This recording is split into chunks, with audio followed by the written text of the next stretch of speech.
El mayor problema que tenemos es que estamos apabullados. Estamos apabullados. Esa es la palabra.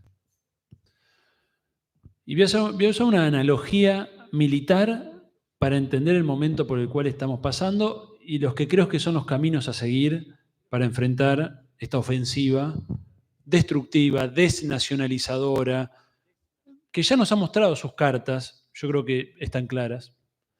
Eso es entre comillas, algo positivo de este momento. No hay una cosa sotoboche. Ya nos dijeron qué quieren hacer. Lean la ley ómnibus, proyecto original, el DNU, está todo sobre la mesa. Es un proyecto de desnacionalización, de desintegración, de destrucción, etc. La analogía militar es la siguiente.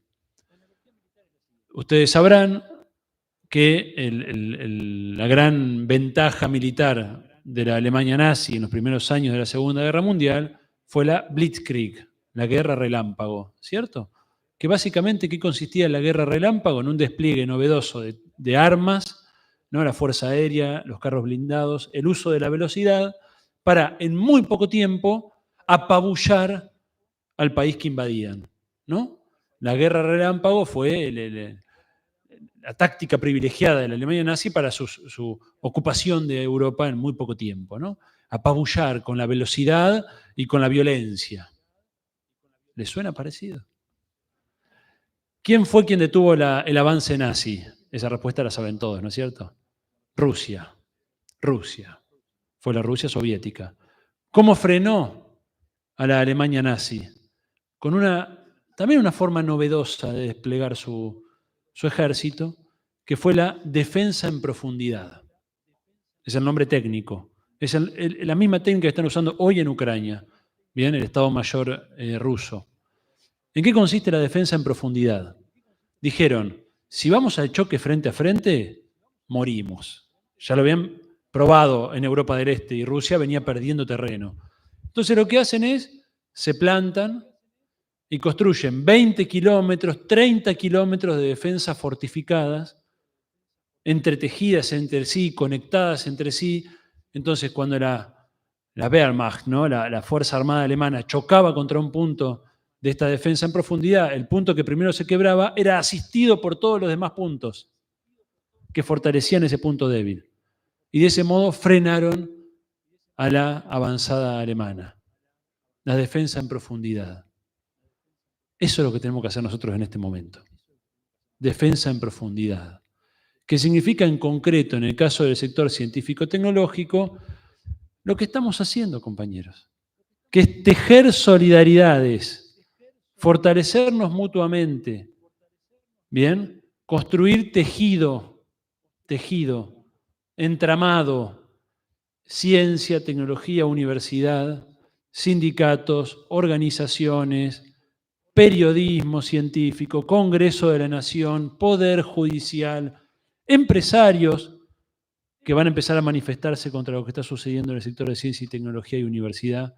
Estamos trabajando en ese sentido desde la Mesa Federal y desde la RAICIT, la Red de Autoridades de Institutos de Ciencia y Tecnología.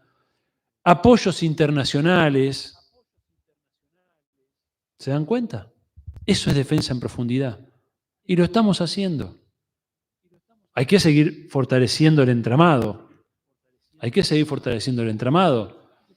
Pero no hay que quedarse solo en el vaso medio vacío, compañero, porque es lo que ellos quieren. Nos quieren, ya lo dijo Jaureche, ¿no?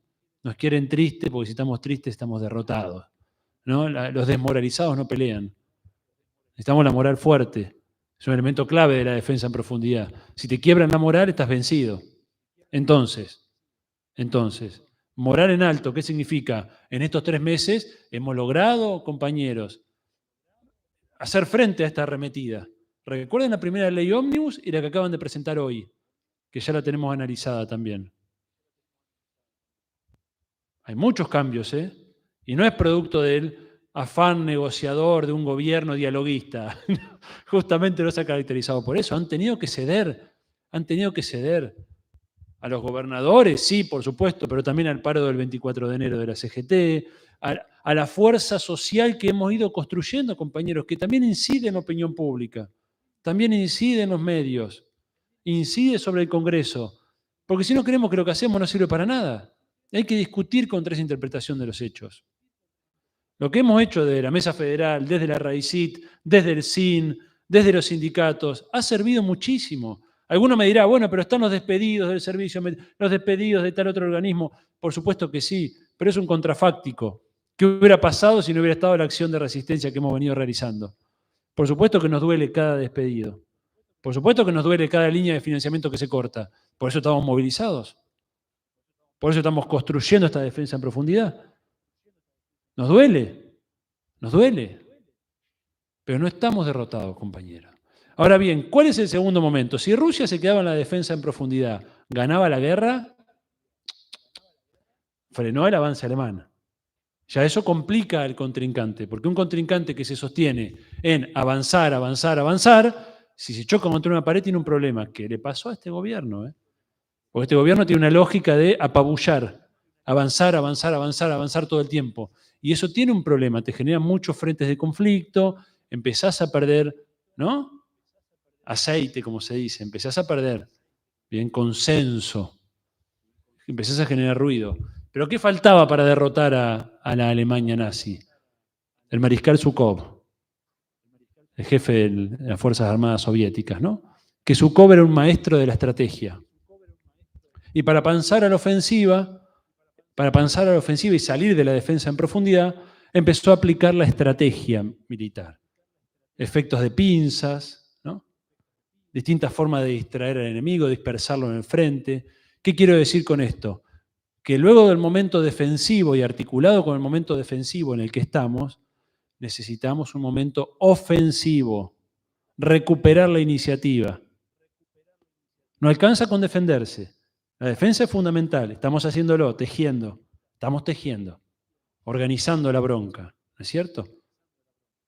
Pero hay que pasar también a la ofensiva, para que no sean ellos todo el tiempo los que nos marquen la agenda y podamos nosotros volver a ser quienes marquemos la agenda. Y eso requiere una palabra que ya Sun Tzu nos enseñó hace 2500 años, que es estrategia, táctica y estrategia. Y ahí está el papel de los dirigentes que decía Gerardo, pero no nos quedemos solo en la dirigencia, que es imprescindible, ¿no? Sería el Estado Mayor del campo popular, por supuesto, un rol clave, ¿no? Articular los medios para alcanzar los objetivos estratégicos, por supuesto. Pero también estrategia en el centro de estudiantes. ¿Cómo llego yo a movilizar a mi estudiantado? Tengo que volver a plantearme la estrategia, la planificación, la organización de los recursos, los tiempos. Hemos como descuidado el aspecto estratégico de la vida política. Y eso también es liberalismo que nos ha permeado, espontaneísmo que nos ha permeado, lógica de las redes sociales que no son nuestras lógicas que nos han permeado. Y creemos que por gustear, repostear, estamos haciendo algo. Yo siempre doy el siguiente ejemplo. Si el 24 de enero, en vez de ser un paro nacional de la CGT, hubiera sido un tuitazo, ¿hubiera cambiado algo en Argentina? Nada. Nada. Un tuitazo no es ni el 0,01% de un paro de la CGT. ¿Se dan cuenta? Y para movilizar también se necesita estrategia. Los estudiantes, los sindicatos, la Mesa Federal, las instituciones, todos tenemos que plantearnos estrategias, planes de acción. El compañero decía por ahí, plan de lucha. Y en esa estrategia tenemos que ver cómo articulamos todos los frentes de acción. ¿Cómo llego a la prensa? ¿Cómo llego al que piensa diferente? ¿Cómo llego a otros partidos políticos que no sean solo el peronismo o la izquierda? ¿Cómo tiendo un puente con sectores que bueno, producto de distintas circunstancias se han roto o se han fragmentado? Y que hoy de alguna manera la ofensiva de ellos también unifica, ¿no? Porque en las universidades argentinas hay una presencia muy fuerte del radicalismo, por ejemplo, histórica, ¿no? Y hoy vemos que el SIN está tomando una actitud bien interesante. Entonces tenemos que aprovechar esas circunstancias, en el buen sentido. Entonces, estrategia en todos los niveles, organización, compañeros. El individuo aislado, el individuo suelto, es el triunfo de ellos. Es el triunfo de un proyecto de sociedad basada en la ganancia individual, en el egoísmo, en el todos contra todos. Y si nosotros mismos reproducimos eso entre nosotros, ¿qué nos queda? ¿Qué nos hace fuerte? La organización, la comunidad, el encuentro, el multiplicar estas instancias.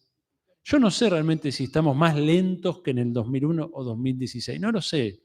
Porque el 2001 también es producto de 12 años de neoliberalismo.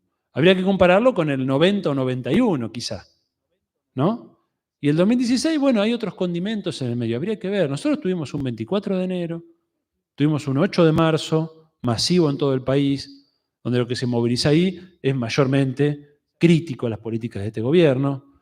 Un 24 de marzo masivo, así que ya llenamos las plazas de todo el país, por lo menos en 3 eventos. ¿Bien? Y luego hemos tenido luchas sectoriales muy importantes. Hoy tuvimos una gran movilización de la economía popular, pero antes venían de cortar todos los puentes del país hace 2 o 3 semanas, vienen haciendo acciones en los barrios, vienen haciendo ollas populares, viene habiendo una acumulación en ese sentido. Venimos teniendo paros en algunos sindicatos, hoy mismo decretó un paro la Unión de Transporte Automotor. El sector de ciencia y tecnología viene muy movilizado. Entonces no es real que está todo tan parado. Yo creo que lo que donde ellos son muy fuertes es en haber logrado convencer y convencernos de que son dominantes, de que son la mayoría, de que el país es esto. O sea, han logrado la hegemonía. Porque la hegemonía es eso, cuando un grupo logra que su mirada sea la mirada dominante. Hoy tienen la hegemonía, e incluso sobre nuestro propio campo. Entonces uno escucha cosas como esta, ¿no? A todos nos pasa. No está pasando nada. Sí está pasando. Sí está pasando. Está pasando. Charlas como esta están pasando en todos lados. Hay que multiplicarlas. ¿Falta? ¿Es suficiente? No, no es suficiente. Y seguramente muchos compañeros y compañeras todavía no han entendido la gravedad del momento. O la entienden racionalmente, pero bueno, todavía no les ha tocado, ¿no? O el bolsillo, ya lo sienten, pero no significa... Bueno, hoy cambiaron las prioridades, compañeros, compañeras. Hoy la prioridad no es un paper nuevo. Entendamos esto de una vez. Entendamos esto de una vez. Hoy la prioridad no es si saco o no un paper nuevo. Porque quizás el sistema de ciencia y tecnología, tal como lo conocimos hasta ahora, deje de existir en unos años si no somos capaces de hacer frente a esto. Y es también un tema de moral y de conciencia. Entonces, estas instancias, como bien decía Gerardo, son fundamentales. No importa si hay 10, 5, 50. Todas las luchas comenzaron siendo 5. Todas. Pero el tema es la fuerza de la convicción.